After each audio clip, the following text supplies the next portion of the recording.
সালামু আলাইকুম। কি অবস্থা? হক হালাল অথেন্টিক কথা বলতে আসছি, কোনো চুদুর বুদুর চলবে না, তেলবাজি চলবে না। বাবুরে, আমাদের স্লোগান তো একটা দেখছেন নি, চেয়েছিলাম অধিকার হয়ে গেলাম রাজাকার, হয়ে গেলাম রাজাকার, চেয়েছিলাম অধিকার। আসলে বাস্তবিক অর্থ হচ্ছে আমাদের দেশে আপনি যখন আপনার যথাযথ একটা দাবি আদায় করবেন তখন আপনি রাজাকার হয়ে যাবেন। আসলে এখানে আমাদের যে প্রধানমন্ত্রী যে কথাটা বলল, আমি কি রাজাকারের নাতিপুতিকে কোটা দিব? আসলে আপনার কাছে কি রাজাকারের কোনো নাতিপুতি কোটা চাইছে? আপনার কাছে কোন রাজাকারের নাতিপুতি আপনার কাছে কোটা চাইছে? আর আমাদের কিছু ভাই ফেসবুকে পোস্ট দিতেছে, তুমি রিটার্ন টিকো, এফিলি টিকো, রিটার্ন টিকো, এয়ারপরে বাইবেতে আসি, তুমি তো মেধায় যোগ্যতা আসবে। আর শালার ফুট, তুই জীবনে পরীক্ষা দিছস নি? তুই জীবনে সরকারি চাকরি পরীক্ষা দিছস নি? না তুই কোনো সময় রিটার্ন টিকছস? কোনো সময় তুই এফিলি টিকছস? তুই তো জীবনও টিকছ, তাহলে তুই কেমনে এটা পোস্ট করস? তুই পোস্ট করস কেমনে? আরে বেটা, একটা মেধাবী ফলাফাইন যখন সে ফিলিটিকি রিটার্ন টেকার, যখন সে 70 পাই বাইবেতে যায়, 30 পাই যখন মুক্তিযোদ্ধা সন্তানেরা যায়, 30 70 আর 30 পাই যাইলো মুক্তিযোদ্ধা সন্তানের চাকরি, এত 70 পাই এত চাকরি আনা। কথা বুঝছস? তোরা তো জীবনে দেখছ, যদি দিতি তাহলে বুঝতি কোটার কোটার জন্য কেন ফলাফাইন আন্দোলন করতেছে। কথা বুঝছস? করছস চুরি, চুরি করেন চা, তোরা এইসব কথা বলতে পারস না। এখন কোটার বিষয়টা আসি। কোটার বিষয়টা হচ্ছে, কোটা আন্দোলন আসলে যৌক্তিক আন্দোলন। এটা প্রধানমন্ত্রী বোঝা দরকার। কারণ একটা ফ্যামিলির লোক, একটা ফ্যামিলি মেম্বার, একটা ফ্যামিলি, অনলি ওয়ান মেম্বার যখন একটা ফ্যামিলি শাসন করে, সে যদি সকলের সমন্বয়ে যদি ওই ফ্যামিলিটা শাসন করে, ফ্যামিলিটা কি হবে? সুখী ফ্যামিলি হবে। আর যখন একটা লোক বাকি ফ্যামিলির কোনো মেম্বারকে, মানে কোনো রকম ফাত্তা না দিয়ে ফ্যামিলিটা শাসন করতে যাবে, তখন ওই ফ্যামিলি কি হবে? ছিন্ন ভিন্ন ফ্যামিলি হবে। তো আমাদের প্রধানমন্ত্রী এটা করতে চাচ্ছে। আমাদের প্রধানমন্ত্রী এক দলকে খুশি রাখতে চাচ্ছে। আর বাবুরে, আপনি খুশি রাখেন, সিস্টেমও আর খুশি রাখেন। আপনি কোটা যারা চাইতেছে তাদের বিষয়টা তো আপনি বোঝার দরকার। সবাই তো আর আপনার মতো আসে নাই, সবাই তো আর আপনার মতো আসে নাই, কথা বোঝেন নাই? এখন মেন বিষয় হচ্ছে আপনার এই বিষয়গুলো দেখা দরকার।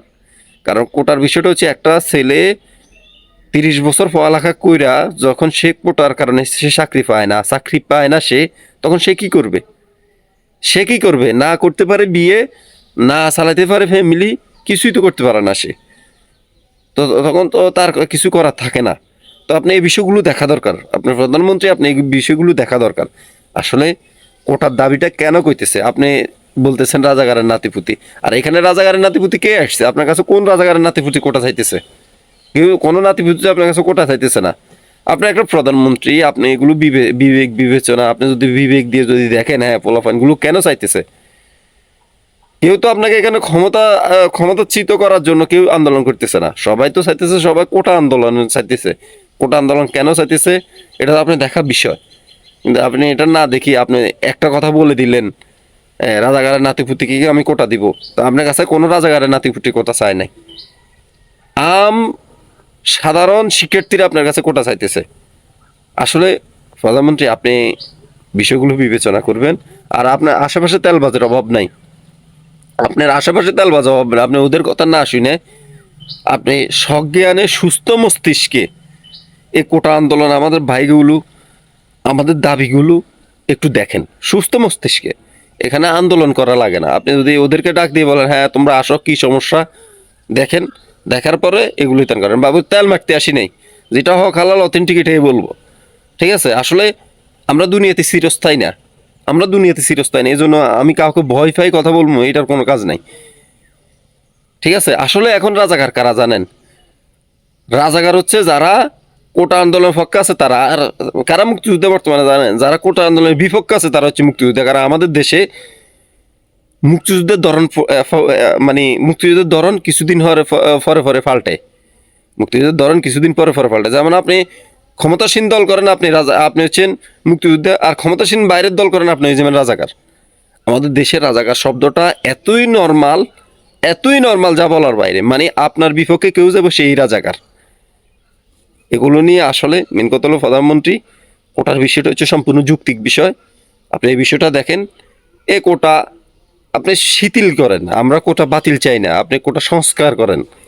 আগে 30% ছিল, এটা আমাদের মুক্তিযোদ্ধার ছেলে সন্তান ছিল, অধিকাংশ তাদের কাজ শেষ, অধিকাংশ তাদের চাকরি হয়ে গেছে। এখন নাতিপুতির ক্ষেত্রে কোটাটা শিথিল করেন, কারণ প্রজন্মের তুলনায় চাহিদা এবং যোগানের কি সমন্বয় রাখা প্রয়োজন। ঠিক আছে বাবুরা প্রধানমন্ত্রী, অনেক কথা বলছি, আপনার কোটা বিষয়ে একটু অবহিত হন। ওকে, আল্লাহ হাফেজ।